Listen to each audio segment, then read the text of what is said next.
o Monte Hermon e o Monte, então, de Sião. Quando você olha para esses dois montes, eles estão separados por uma distância de 300 quilômetros.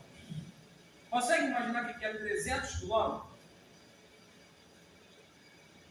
Aí eu fui pesquisar daqui até onde que é 300 quilômetros.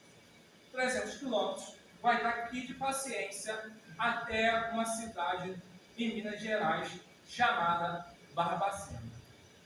Vai daqui de Paciência até Barbacena, Minas Gerais. Olha a distância que separa esses dois montes. E assim, o que nós vamos presenciar é que Deus faz justamente cair esse orvalho sobre esses dois montes. E de acordo com os viajantes e certas partes ali de Israel, esse orvalho da manhã dá a impressão de quando você acorda pela manhã, parece que durante toda a noite caiu uma chuva muito abundante, porque quando você vai se deparar com o solo está praticamente encharcado. E o orvalho, então, ele é relacionado a uma fertilidade, enquanto que, quando nós vemos a unção com óleo, ela está associada a uma fragrância.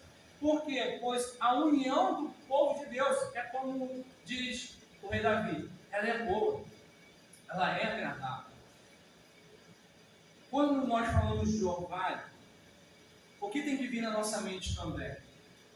Quando se fala de orvalho, é aquela cena das muitas gotículas de água que o orvalho ele começa a se derramar.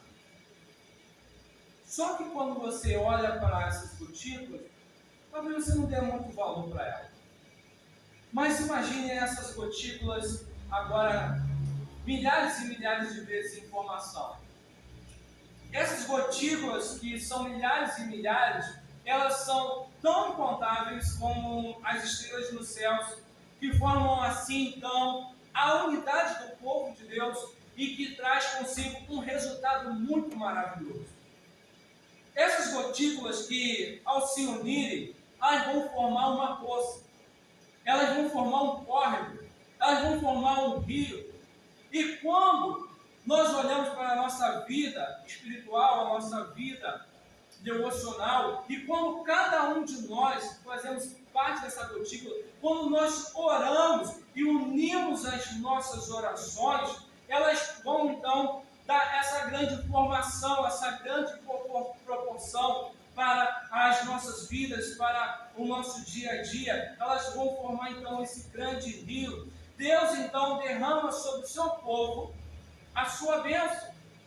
Por isso é nosso dever orar pela unidade da igreja.